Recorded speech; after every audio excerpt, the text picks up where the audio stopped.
Zheng He's life story explained in 1 minute.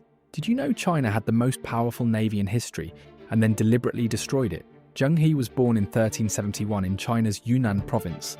As a young boy, he was captured by Chinese imperial forces and taken to serve the royal court. He rose through the ranks and became one of the most trusted men in the empire. Starting in 1405, Emperor Yongle sent Zheng He on 7 massive voyages. His fleet carried over 27,000 men on ships 4 times the size of Columbus's. He reached Arabia, India, and the east coast of Africa, decades before any European explorer came close. Then everything stopped. A new emperor took power, declared ocean trade immoral, and ordered the fleet burned and the records destroyed. Just like that, China's age of exploration was over. 50 years later, Columbus set sail with 3 small ships and found the Americas. Zheng He's story is a reminder that history isn't just shaped by what people do. Sometimes it's shaped by what they choose to stop.